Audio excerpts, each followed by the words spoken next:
Assalamualaikum warahmatullahi wabarakatuh.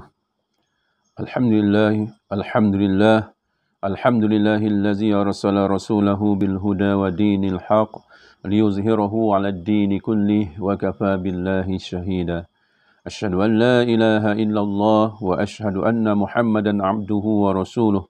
Allahumma salli wa sallim 'ala sayyidina Muhammad wa ala alihi wa ashabihi wa tabi'ina lahum bi ihsanin ila yaumiddin, amma ba'd. Para pelajar yang dirahmati oleh Allah sekalian, pertamanya marilah sama-sama kita bersyukur kepada Allah Subhanahu wa taala di atas limpah kurnianya kita dapat lagi bertemu dalam sesi pengajian kita ini, pembelajaran kita ini dalam suasana PKP ini. Insya-Allah kita akan meneruskan perbincangan kita dalam pelajaran ibadah tahun 4. Pelajaran ibadah tahun 4, dan insya-Allah diminta para pelajar untuk membuka muka surat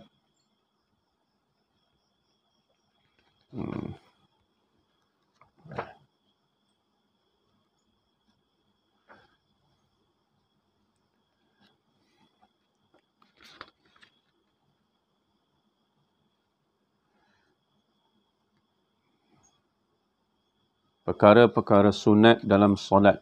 Salah saya. Sebelum tu lagi kita lihat muka surat 19. Muka surat 19, waktu-waktu yang dimakruhkan solat. Muka surat 19 diminta para pelajar membuka buku teks kafa pelajaran ibadah tahun 4, muka surat 19, iaitu waktu-waktu yang dimakruhkan solat.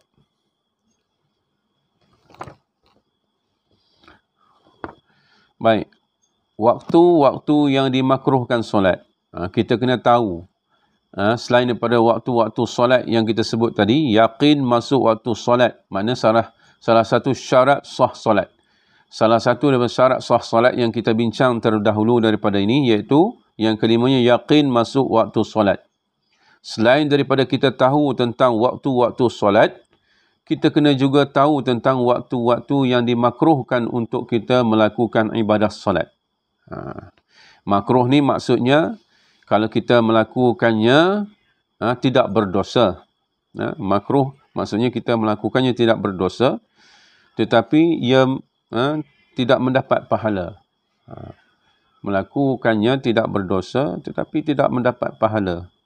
Malahan sesuatu yang makruh ni kalau dalam istilah syarak yang sebenarnya, sesuatu yang ditegah, yang dilarang oleh Allah Subhanahu wa taala. Benda tu makruh walaupun tidak berdosa, tapi sesuatu yang ditegah, yang dibenci oleh Allah Subhanahu wa taala.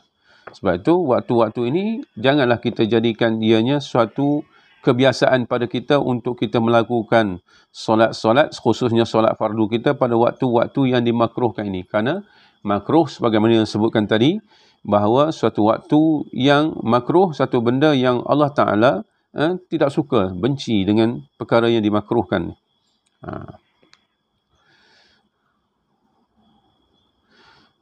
Baik, selain itu dimakruhkan solat di waktu-waktu yang tertentu seperti kita dah sebut dulu kita sebut dulu waktu solat subuh, bermula waktu solat subuh bila mana terbit fajar sidik ataupun cahaya merah di kaki langit di sebelah timur. Bila matahari hampir nak terbit, sebelum dia terbit, dia akan mengeluarkan cahaya merah tersebut. Itu dipanggil fajar sidik di sebelah timur. Itu menandanya bermula waktu subuh. Bermulanya waktu zuhur bila matahari tergelincir sedikit di tengah langit.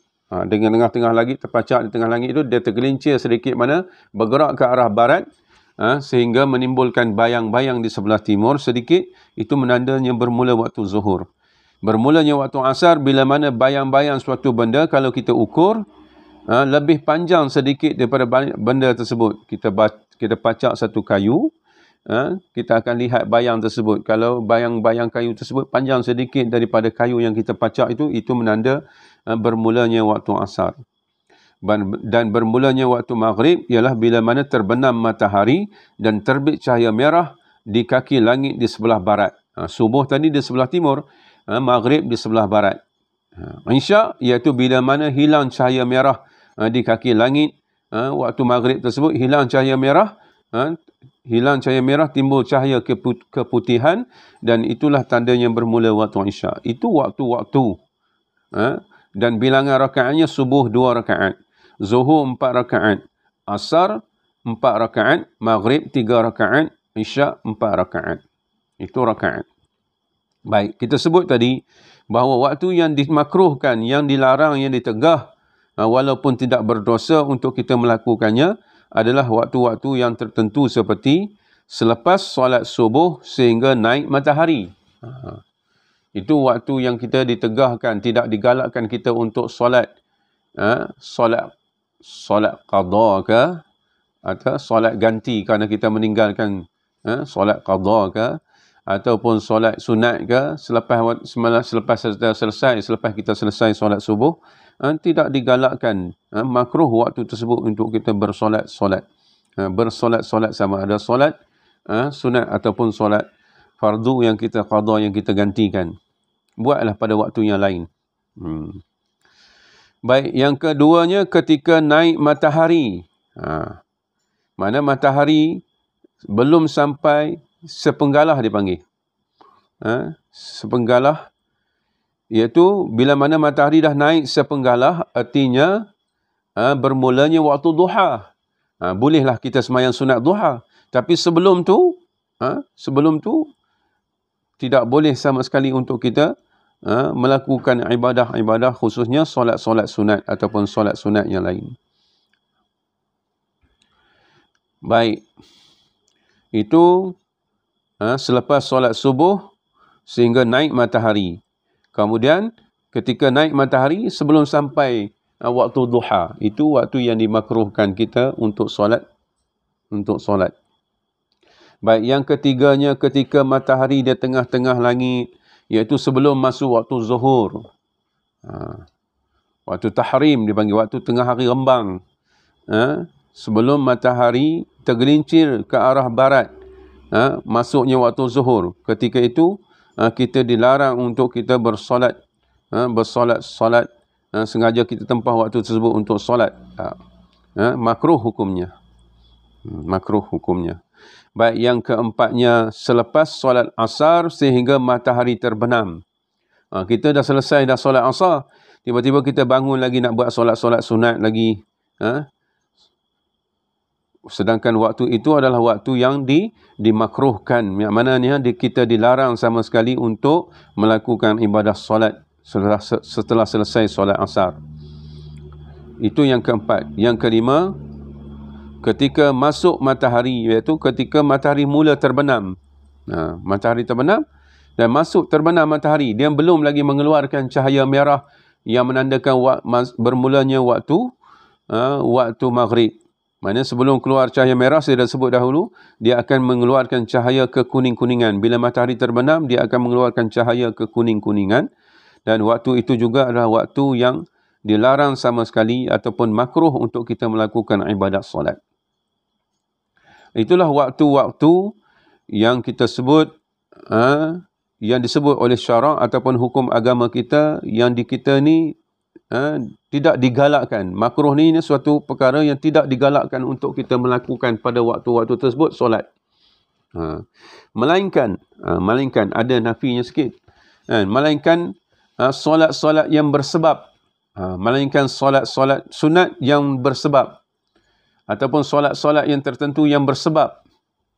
Seperti ketika kita nak masuk masjid umpamanya. Waktu tu tengah hari rembang. Sebelum masuk waktu zuhur, tengah hari rembang, kita masuk masjid.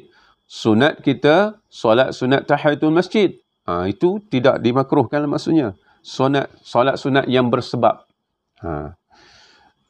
Solat sunat yang bersebab. Kerana masuk masjid. Boleh kita semayang sunat tahiyatul masjid kerana masuk masjid dalam waktu-waktu yang tertentu ni. Dalam waktu-waktu yang dilarang, dimakruh ni, ketika itu kita boleh kita bersemayang kerana menghormati masjid, solat tahiyatul masjid. Ataupun dalam waktu-waktu tersebut berlakunya gerhana matahari. berlakunya gerhana matahari. Sunat ketika berlaku gerhana, solat sunat gerhana boleh kita melakukan kerana waktu tersebut berlakunya gerhana matahari.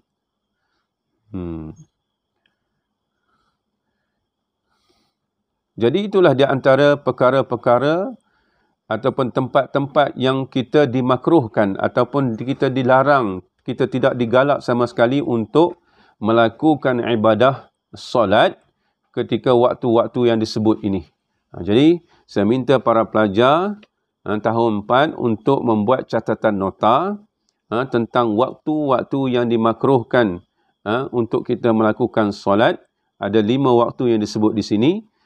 Mungkin kalau berlaku peperiksaan, mungkin akan keluar soalan peperiksaan waktu-waktu yang dimakruhkan kita untuk melakukan ibadah solat ini. Sebagaimana yang disebutkan tadi, makruh artinya suatu perkara yang kita tidak digalakkan untuk melakukannya, malahan kalau istilah syaraknya dibenci oleh Allah Subhanahu Wa Taala. Sengaja kita tempah waktu itu untuk kita sembahyang, tak boleh.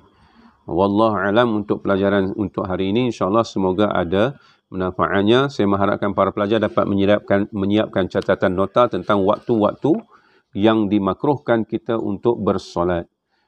Sekadar itu, wabillahi taufiq wal hidayah. Wassalamualaikum warahmatullahi wabarakatuh.